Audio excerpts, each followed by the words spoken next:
Are you here?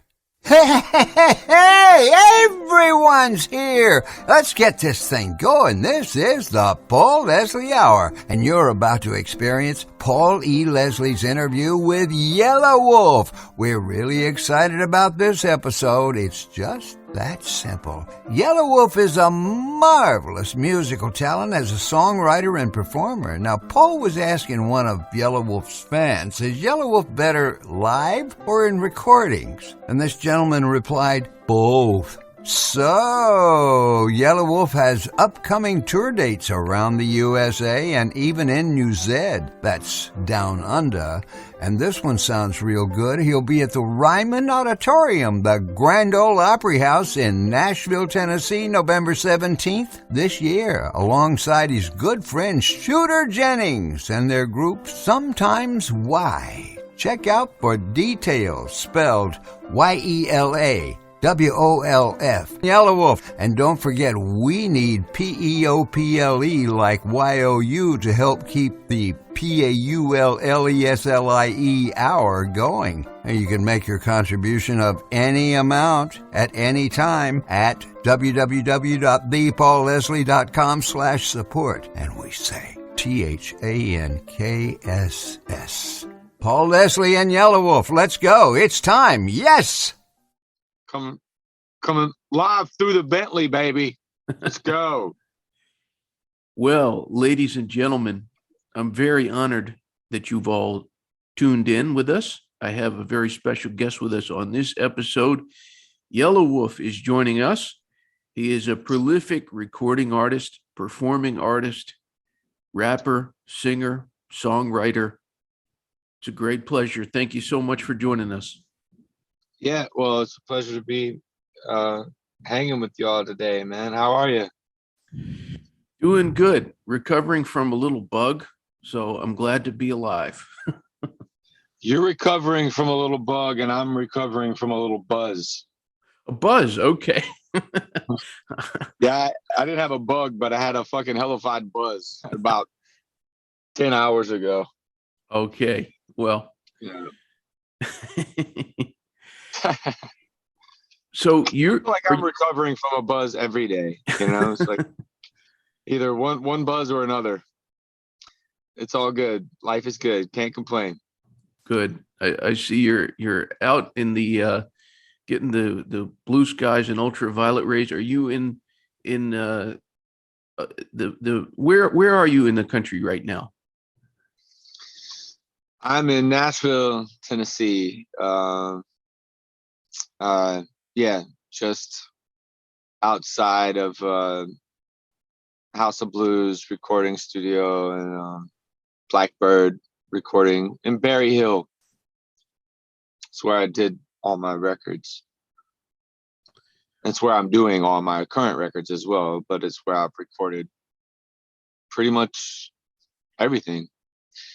Right at beginning with from Love Story on, I've done every album in this neighborhood. And so, do you find Nashville is a good environment for creating? Yeah, I mean, you know, I don't really have trouble finding a space. Like, I pretty much prowl around wherever I'm at and look for it. It's kind of like everybody has their own thing, but you know, I produce obviously in the studio, but I write mostly in my car. So I'll drive around and just find a place to park and kind of like search for the vibe, and I'll write. Either I'll write driving or write parked. But most of the records that I have written, I've been written inside of in the car. So, but you know, all the music is obviously produced in the studio, and then I'll bounce that down and get the lyrics and the melodies and all that tied together. Yeah, rolling around, moving. Would you say that words are more exciting to you, or music, or could you decide?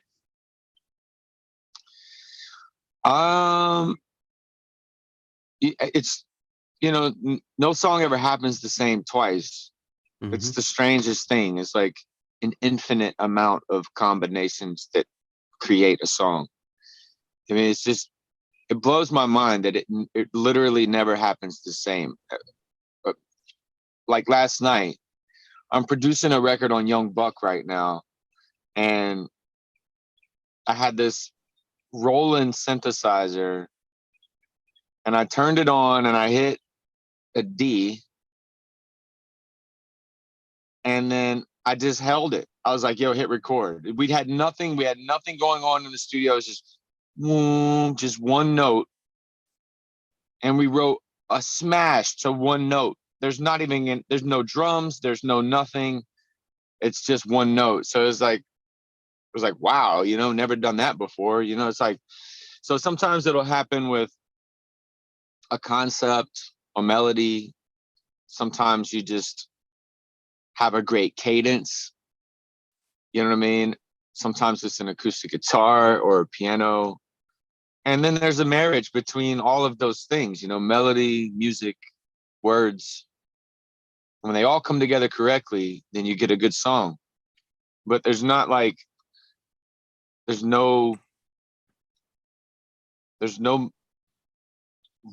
right way to do it. There's just no right. It doesn't matter how it's made. It's the end result, So if I think Bob Seger is like a master at simplicity, melody, and he's like a wordsmith, but in like the cleanest way. He's like a good example of like what I consider pretty much a perfect songwriter. Because he doesn't. There's nothing complex about what he's saying. It's just the melody and the music. It's like a perfect marriage. He just figured it out. He's one of my favorites for sure, and he's a good example. The short answer to your question would be like, well, Bob Seger. You know what I mean? Just listen to this shit. Like he figured it out. What does matter more, words or music? I don't know. Ask Bob. I don't know. He definitely knows. Oh yeah. Yeah, it's interesting you mentioned Bob Seger. I don't know what it's been about the last year, but I've been listening to Bob Seger like crazy and trying to understand his genius, which I haven't gotten any closer to defining what it is, but it's there. Tell us about some others. Other songwriters that I listen to,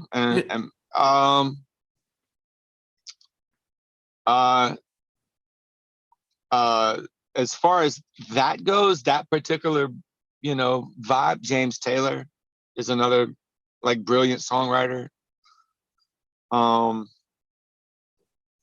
Another songwriter, I would say within that realm of people that I think are of a caliber would be Steely Dan. Who else? Fuck, man. Someone who's really simple and Garth Brooks, Fences, man. That album. What the fuck? I don't think he wrote that, but that's an example of like really brilliant songwriting, man. Just like, yeah, I don't know. Those are just a few, I guess. Hank Williams Sr. was a genius with that simple shit. Just find the hook, repeat the hook. Like the whole song is just one big hook. Those old country guys, man, they really had some shit figured out. There was so much rapping as well. Yeah. That it goes right over people's heads, but they were rapping.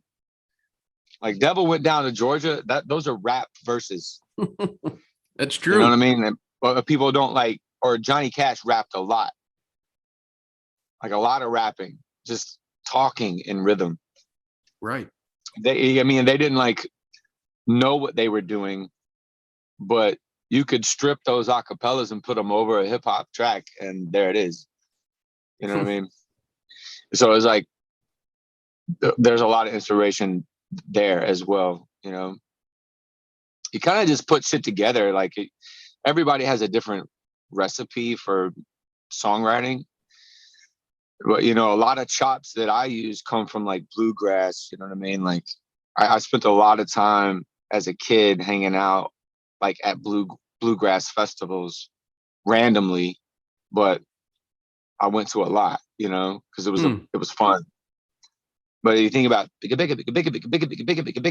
those like fucking Appalachian fucking chops, you know, that's what became, you know, jump on a paddy bike like a Pakistani can pack in the back and level with the pack of maniacs. All those little chops, those come from like those are really bluegrass chops.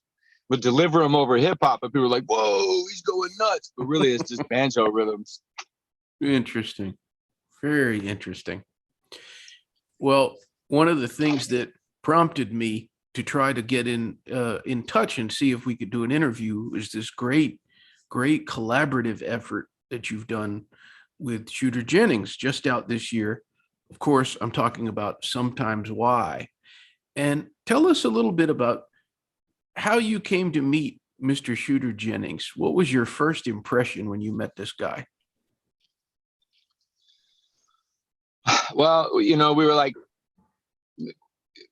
as kids, we were like passing back and forth. Like we were around the same people. Our parents were hanging out, but somehow we never hung out. Like, and you know, it's just like we didn't meet until we were, you know, adults, really. And my buddy Alex King introduced me to Struggle Jennings and Jelly Roll, you know, some time ago. And Struggle at some point, you know, like months after hanging out with him, was like, "Yo, my granddad's Waylon." And I was like, "What the fuck? Your granddaddy's Waylon?" You know, so I was like, "Well, dude, where's Shooter?" You know what I mean? Because I was a fan. He's like, "Dude, that's my brother. We'll go see him when he's playing the Masquerade." So it was like a couple weeks later, Shooter was playing the Masquerade in Atlanta, and just broke down and became fast friends. You know, like went to his show, and then we went to Claremont Lounge, Atlanta, and you know, had some beers and talked, and that was it. You know, we were just instant friends. So it was years later, you know, where we started to talk about really doing a project. So it was just a string of conversations and a long string of music between the both of us that we were making separately, that we kept in touch about. You know what I mean? Like one record he did was called Kuntosh, that really turned the light on for me, you know, as for him as a producer. It was like the record that made me go, dude, we could really do something, you know, like, because he kind of stepped out of the country Southern rock feel, and he went into this like 80s electronic synthesizing production. And it was like, whoa, you could do that? Wow. Okay, let's okay, cool. Now I see something really, really special that we could do, you know? So we just started tossing back and forth ideas, man. We really didn't know what was going to happen, but what came out of it, you know, I mean, I think is for sure one of my best recordings. You know, it's up for me. It's up there. It's like up there, and it's just something that I've never done before. I've never sang a record top to bottom. You know, so it was a new challenge, and we're really proud of it. Rock and roll. It's fucking rock and roll album. Absolutely.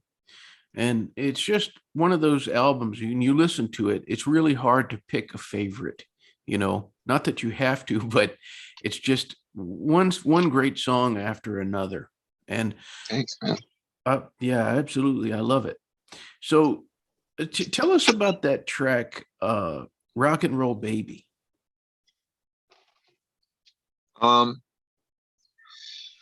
Rock and Roll Baby was one of those records that come together like extremely quickly. You know what I mean? Like it was just immediate. I knew what the song was as soon as the melody was there.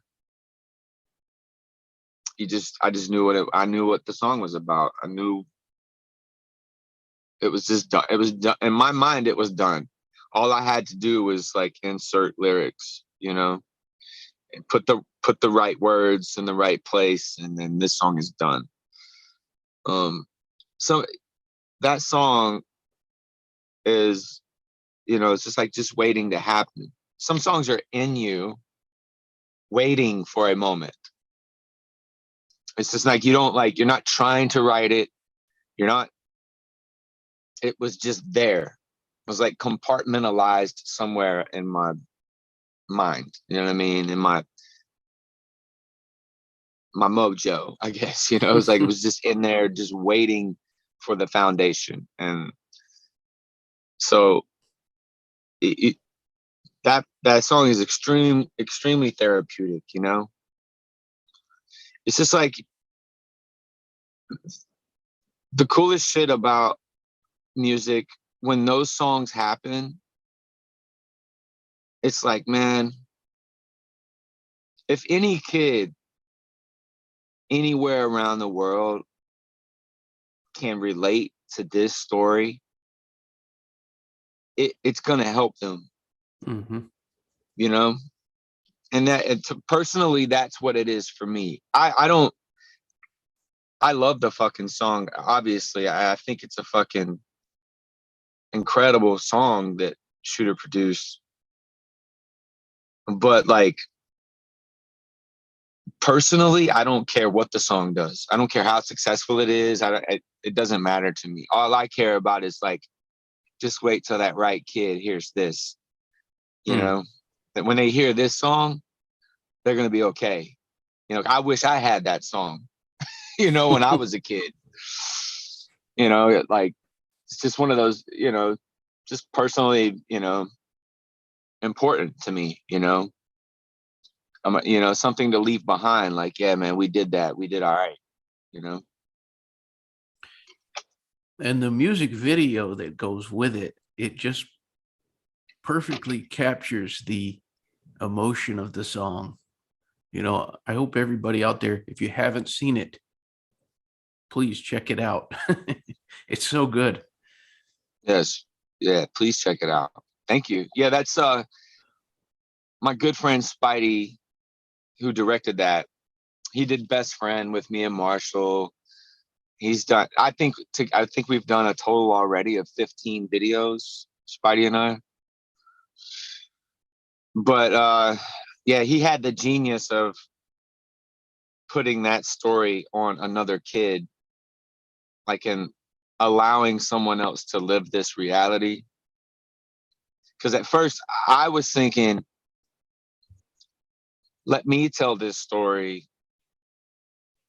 Let me relive this, you know, in the video. And he was like, nah, man, you should narrate it and let another family live it.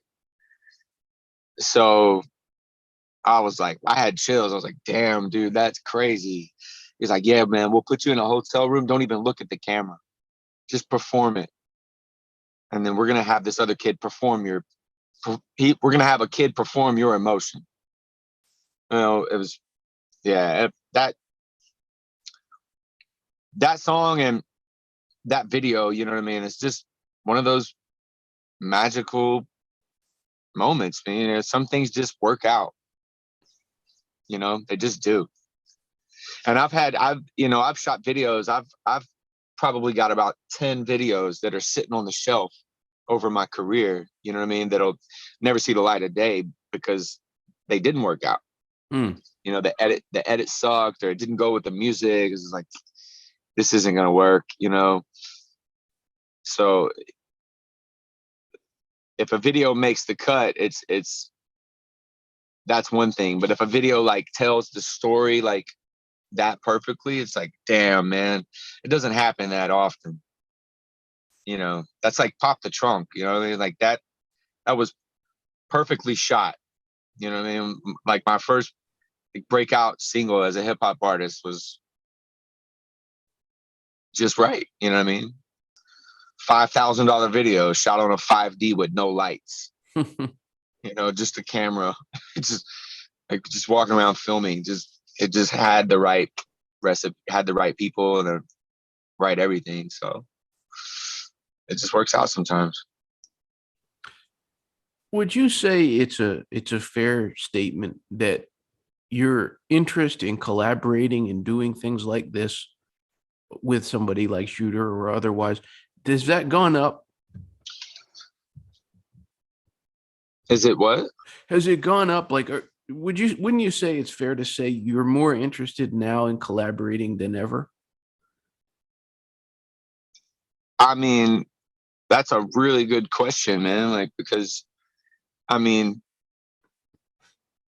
it's exactly what I'm doing now, I mean, literally, I've been lately just producing, like producing and writing. I produced a country western album for a guy named Tony Martinez, which is coming out, really soon. And then I'm producing a record on Young Buck, you know what I mean? Like a new hip hop record. Producing rock and roll records, you know what I mean?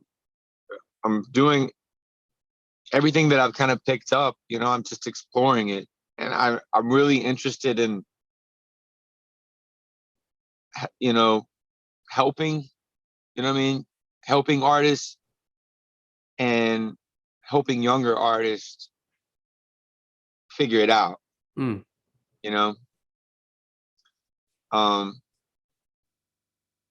because it's like satisfying to see them come up. I got a friend named Fasa who I'm producing as well. It's pretty much like pop music. But he's just so excited, you know what I mean? He's so excited to live as an artist. And so I live vicariously through that because I don't have that anymore. You know what I mean? I don't have that first time feeling. You know what I mean? So it's like it keeps me going to see that energy in the studio and to feel that, oh, this dude really wants it. You know what I mean? He really wants it. Like, wow, I remember that. You know what I'm saying? So it makes me happy to see that and to share that and to hopefully, see them go to the top, and experience that life. So yeah, I'm all about collaborations right now, man. Just, this rock and roll album is taking me to new places, like we're opening for Leonard Skinner in September. Ooh, cool. In Michigan. And yeah, it was like, damn, dude, it's just crazy, man, where life goes. With that on the horizon, it's like, well, fuck, man. It's like, it's funny. It's like it recharged my appreciation for hip hop as well.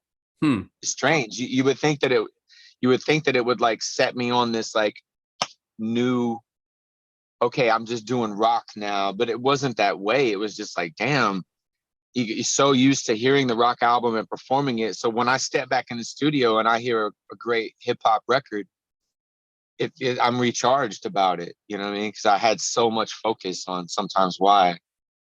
So now it's just like, fuck it, man. Like, it's keep adding rooms to this house. Like, how many rooms can we add to this house? It's just like, just keep adding the story. Like, who cares, man? Like, being genreless. Why not? Well, on that note, is there some dream of yours that maybe nobody would expect? Something else, some new uncharted territory that Yelawolf wants to go into? I mean, I've planted a lot of seeds outside of music, man. I got a lot of irons in the fire right now. And I think what fans may not know most about me that they don't know is this massive like business that has like accumulated over the years under Slamerican, a clothing and apparel brand, Creekwater whiskey, media. We've shot a movie in Mexico. That's still being edited and is coming out. Signing artists, producing, all a merch company in Nashville where we do all the Jelly Rolls stuff, Riff Raff. We do like Huntsville Space Centers merchandise. Like we do Jake Owens merch. Fucking, I mean, it goes on and on and on. So these entities that have like spawned over the years is like my pastime, like it's like outside of the studio, that's what I do the most. Like I'm always running around and handling that. And then one of the most inspirational people in my life has been Travis Barker. And that's my brother, man. Like Travis put me under his wing and put me on, like really went hard. And he's just such a rad business guy, what I mean? Like he's so dope at what he does. And it was just inspirational that like, oh man, like look at that guy and look what he's done. Like you can be that person and still look like that. Like when the first time that I was like, that I knew that like, okay, I'm going to do this. I'm going to do this my way, but I'm going to do this. So we pulled up in his, like his Rolls Royce somewhere. And he gets out the car and like, he's got blood on his cargo shorts, a torn up Sex Pistols shirt, some old Vans. And the door person's like, hello, Mr. Barker, just parted the seas for him. And he was like punk rock kid. And I was behind him like, what? I've never seen something like that before. And I was like, fuck, dude, you could really do this, huh? Like we can do this, us, you know what I mean? Like perceivably white trash, we can be successful. And so that was like, I was like, that spawned Slamerican and then off I went, man. I just started applying those pieces to where I was from. And now we've got it popping, like Creekwater did 15,000 cases of whiskey last year. We're in Walmart, Whole Foods, almost all 50 states. It's crazy. It's things are happening in that world, So I'm just enjoying life, man. I started golfing lately. Yeah. Yeah. Other than all that shit, that's become my other new obsession. It's like just fucking golfing random. You should see the goons I bring to the golf course, bro. That's great. Well, congratulations on all that stuff. It's very, very impressive. Absolutely. Thanks, man. Absolutely. Now this question might sound like, where did that come from? But I really got to ask it because it comes to mind. You have an Alabama background, and somebody, when you're talking about all these irons in the fire, that it kind of reminds me of, and I hope you take this as a compliment, would be Jimmy Buffett. Yeah, for sure. No, 1,000%. Like I've even like, yo, I've, my ambitions, like, they outweigh reality. So my thing is like, look, dude, if I shoot for Mars and land on the moon, I still won. But why not go crazier? You know what I mean? Let's just think enormous. And if we make it halfway, we're still good. Like so Jimmy Buffett's a perfect example, man. Because like I've even drawn up with my friend Danny Way. Do you know a professional skateboarder named Danny Way? I've heard the name. Yeah, well, I mean, he's the only Westerner on the planet with his name in the Great Wall of China, dude. He like back 360 on a skateboard over the Great Wall of China. He's a legend. That's just a few of the things he's done. He's a professional skateboarder, just a fucking legend. But we've sat down and like drawn up hotel ideas. Like, dude, let's do a hotel, And that seems bonkers to some people. Like, well, you fucking open up. Yeah, we're gonna build a hotel in Vegas one day. That's what we're gonna do. And it's like, what? Your mother's like, dude, you're nuts. But then in Nashville, I see a fucking Jimmy Buffett hotel. Yeah. And I was like, see, dude. I was like, see, it can be done. So I don't put limits on what things that can happen in your life. I've already seen enough like magic. You know what I mean? I held on to a demo tape from Eminem for 10 years, and then I put it in his hands. And I said I would do it, and I did it. It was like, I'm gonna put this tape in his hands, sitting in a trailer park on food stamps. With that in my hand, like, I'm putting this in his hands one day, dude. I'm signing to Marshall. Watch. And your ambition can be so strong, it'll train your talent. It'll train you how to get there. If you believe that gnarly and you commit, it'll take you there. You know what I mean? It really is amazing. So with that, it was like, once I did that, and I did it for me, I didn't ask for a picture or nothing. I just put it in his hands like, yo, do you remember this? He tripped out. I was like, oh my God, I lived with Royce the 5'9" in LA in an apartment when we did this. Where'd you find this? I was like, bro, I took this out of a fucking office in New York fucking 10 years ago. So here you go. You know what I mean? Like, and since that moment, that was bigger to me than even signing to him. Cause it was like all right, I did that. What else can we do? You know what I mean? So, I mean, I hope that people can, when they see this or listen to this interview or see me around and, or anyone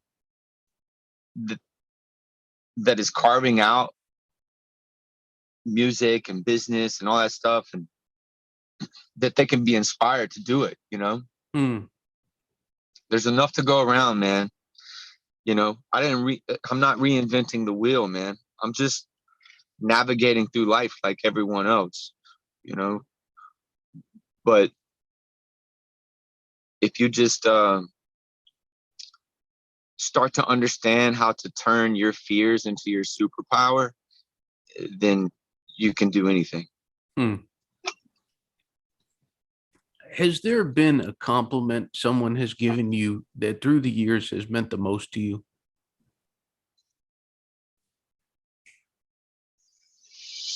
No, I would say that it's been the opposite. The things that have driven me the most are the things that hurt me the most.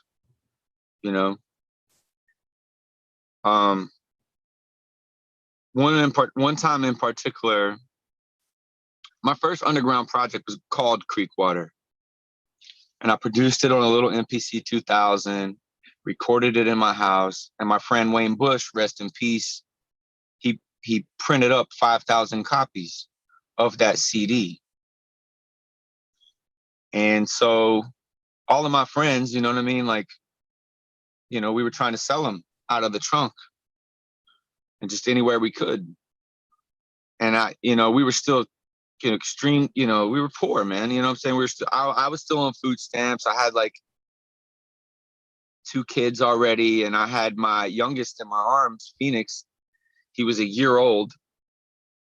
And we had like a big barbed wire fence around our house, like a prison fence. It had like barbed wire around. It was a rowdy neighborhood. It's called South 11th in Nashville. And I had a stack of CDs in my hand, and on the corner right across the street from my house was a little trap spot, like a little gas station trap spot where people, so dope and shit. So there's a lot of hard hitters around there. And this one guy rolled up, he's had like 28s on his box Chevy, pulled up, and I had a stack of CDs in my son in my arms. And he rolled his window down and said, "Yo, man, let me grab one of them CDs." I was like, "Oh shit, that's what's up, man. Thank you so much." Handed him my CD. He gave me $5, and he rolled his window down and he threw my CD on the ground. He said, "Fuck your fucking CD. Get the fuck out of here." And my CD cracked and broke all over the street. And he pulled off. Like, get the fuck out of here. With my son in my arms, man. You know what I'm saying? And I had to walk around the street and pick up the pieces of my CD and fucking just take it. You know what I mean? I just had to fucking just take it. But I knew right then, I was like, man, fuck that guy and fuck this neighborhood and fuck all of this, man. I'm not going to lose. You know what I mean? So it was moments like that, and that wasn't the first and last time something that gnarly happened to me, or, getting jumped or fucking anything, like getting booed off stage, like opening up for Raekwon, that shit, just being spit on, you know what I mean? Like, dude, those are the things that drove me. And I mean, like, hey, man, everybody's got their sources of inspiration. You know what I mean? But for me, it was that, the things that hurt me the most are really what turned into the most. That was the gas, man. Yeah. That was the gas. So I have plenty of people around me that love me, that protected me and have kept me sane partly.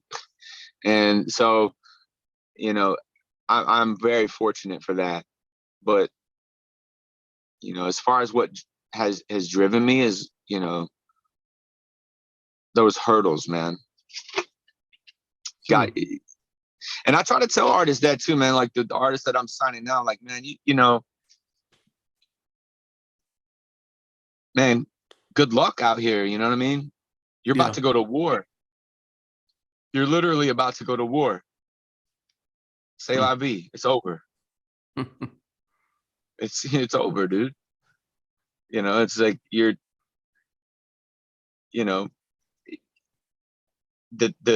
the blessing and the curse of fame, you know what I mean? The blessing and curse of success, and you're a target now. So it's like it's bittersweet, man. Like, like sending someone off. Like my boy Tony, man, Tony Martinez, a dude that I got him a deal. I got that dude $1 million record deal, which is unheard of, from a board mix. He's got no social media, barely. He's barely out there. He's just a fucking genius songwriter and amazing voice, and the record's crazy. You know, the Paul Leslie Hour is made possible by people like you, listeners, viewers. Please go to thepaulleslie.com/support, and you'll know what to do when you're there. Thank you. Thank you, everyone who contributes.